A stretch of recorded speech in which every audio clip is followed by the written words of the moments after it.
Pemerintah Amerika mengirimkan paket tes COVID ke rumah seluruh 330 juta penduduk Amerika tanpa terkecuali. Pemerintah Amerika juga memberikan bantuan langsung tunai atau stimulus cek ke seluruh penduduk tanpa kecuali sebesar $4.000 per orang. Mereka mencetak uang terlalu banyak agar tidak terjadi kegoncangan ekonomi karena meminta penduduknya untuk tidak bekerja. Tapi akibat kejadian inilah saat ini Amerika mengalami krisis inflasi yang parah karena terlalu banyaknya uang yang beredar di masyarakat sehingga nilai uang berkurang. Ditambah embargo ke Rusia. Hai friends, ini aku lagi nemenin Sofia untuk suntik vaksin. Umumnya untuk remaja dan anak itu biasanya dikasihnya Pfizer. Nah, dia dilosor di lantai ini karena memang kursinya sengaja dijauh-jauhin gitulah ya. Terus proses antri di sini nggak lama, paling sekitar 5-10 menit udah dipanggil. Karena memang pos-pos untuk vaksin tuh ada di mana-mana di setiap sudut kota.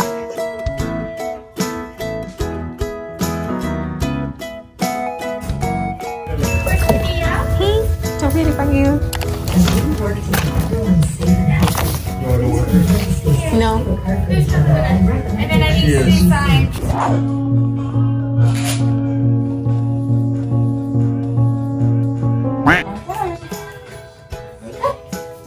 Really? Yeah, it wasn't bad, right? So far? Get vaccinated? That's right. 3 vaccines, bitches. 3 for 3. That sucks.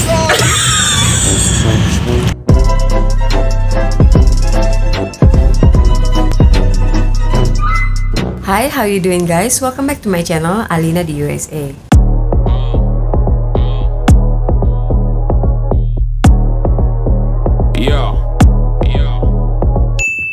Hai guys, apa kabar? Hari ini aku mau review ini antigen rapid test yang dikirim oleh pemerintah Amerika ke seluruh penduduk Amerika di Amerika. Aku nggak tahu orang Amerika yang ada di luar negeri dikirimin apa enggak, tapi yang jelas ini semua dikirim ke seluruh penduduk di Amerika. Kalau kalian tes secara sukarela ke rumah sakit, itu kalau di Amerika sekitar $30 satu kali tes ini ya. Aku belum pernah tes karena aku belum pernah sakit di Amerika, belum pernah kena COVID, alhamdulillah. Terus belum pernah sakit apapun sejak datang dari Indonesia sampai ke Amerika tuh aku sehat, padahal minum air keran. Bayangin guys, aku minum air keran setiap hari, udah nggak pernah minum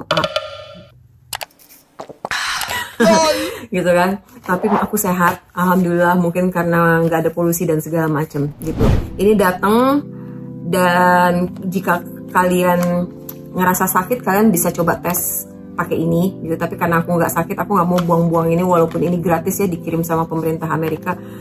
Cuma apa ya namanya, ya buat apa sih kalau nggak ngerasain sakit apa-apa ya kan. Nah, ini di Indonesia pemerintahnya ngasih kayak gini nggak? Komen dong di bawah. Oke, ini ada 2 ya. Jadi mungkin mereka juga sudah ngitung ya, kalau misalnya yang terdaftar penduduknya ada 3 dalam satu rumah, mungkin dikirimnya cuma 2 box gini. Tapi kalau misalnya ada 6 orang, 4 anak, 2 orang tua, mungkin lebih gitu. Jadi mereka sudah tahu lah. So itu tadi 2, aku dikirimin 2 ini, jadinya 4. Nah, satu keluarga itu belum pernah ada yang sakit-sakit parah selama 3 tahun kami bersama ini, jadi nggak perlu dicek. Tapi menurutku ini langkah cerdasnya pemerintah Amerika dan sedikit sneaky. Kalian tahu sneaky nggak? Sedikit cerdik, licik gitu. Kenapa? Karena dengan cara ini mereka jadi tahu berapa banyak sih orang yang terjangkit COVID. Kenapa? Karena untuk ngecek ini kalian harus registrasi dulu. Dari hasil registrasi itu kan ketahuan ya, berapa orang, berapa juta orang, berapa ribu orang yang terjangkit COVID. Dari situ kan ketahuan, bisa jadi data. Apakah ini sudah menurun di Amerika, apakah masih tetap sama, atau malah tambah meningkat gitu kan. So ini langkah cerdas mereka, daripada keluar-keluar sana-sini, kebingungan ngitung, terus habis itu menghalangi orang untuk...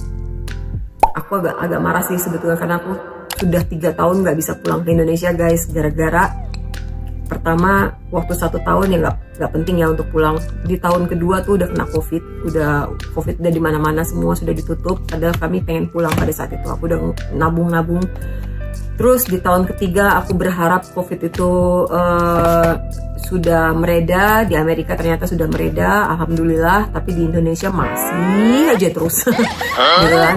Dan yang paling ngeselin pada saat video ini dibikin, semua warga Indonesia dan orang asing nggak boleh masuk Indonesia, dan warga Indonesia harus karantina 10 hari. Nggak make sense, nggak masuk akal.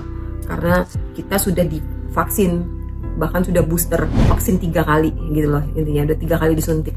Jadi nggak masuk akal kalau harus karantina. Ya boleh lah kalau memang harus karantina, tapi ya nggak mungkin, nggak 10 hari juga. Buat apa sih, kenapa ketakutan seperti itu? Padahal ada cara-cara cerdas untuk itu. Pertama ya PCR dulu, terus ya tadi kalau memang harus karantina ya karantina lah gitu. Dan sebetulnya yang paling menakutkan bukan penyakit itu sebetulnya. Yang paling menakutkan adalah saat kita nggak bisa makan lagi. Maksudnya gini loh, aku orang Indonesia, aku kangen Indonesia, aku pengen pulang, nggak bisa, oke lah, nggak apa-apa. Masalah kecil dibandingin orang-orang yang kehilangan pekerjaannya di Indonesia, gitu kan. Aku bisa ngomong kayak gitu karena aku punya usaha, dan aku sempat mengecewakan banyak pegawaiku karena aku terpaksa menutup banyak cabang. Terus habis itu merumahkan beberapa kali karena nggak ada pemasukan sama sekali, kayak gitu. Itu yang pengusaha ya, gimana yang pegawai yang harus dirumahkan, gimana pegawai yang harus di PHK dan segala macam. Kayaknya untuk pemerintah harus mencari cara yang lebih baik lagi deh untuk mengendalikan virus ini gitu. Contohnya ini cukup pintar gitu. Dia ingin tahu seberapa sih penduduk kita tuh yang masih terjangkit, yang diam-diam dan segala macam. Karena kalau sakit terus dia harus ke rumah sakit, mungkin ada yang males ya, ada yang nutup-nutupin gitu. Taulah banyak yang kayak gitu kan gitu. Tapi kalau sudah ada di rumah, kan kita bisa ngecek sendiri. Sakit, demam, menggigil gitu, kita bisa ngecek sendiri. Terus walaupun mungkin secara sadar kita tahu, dengan registrasi itu kita ketahuan sakit apa tidak. Pemerintah nggak akan apa-apa, dia hanya butuh datanya itu, berapa yang sakit dan segala macam gitu. Kalau misalnya dia benar-benar ketahuan sakit, kan pasti kalau dia sayang sama dirinya pasti kan datang ke rumah sakit gitu kan. Jadi ini langkah cerdas sih untuk menekan secara halus agar orang-orang itu mau cek apakah mereka sehat apa tidak, terjangkit atau tidak. Terus kalau terjangkit harus bagaimana, ketahuan. Karena banyak orang yang mungkin sakit tapi nggak mau datang ke rumah sakit karena males gitu kan. Nah ini langkahnya. Oke deh, itu aja videonya, singkat aja dan nggak penting juga sih sebetulnya, cuma pengen curhat di sini. Sampai ketemu lagi di konten-konten berikutnya yang berbau-bau Amerika.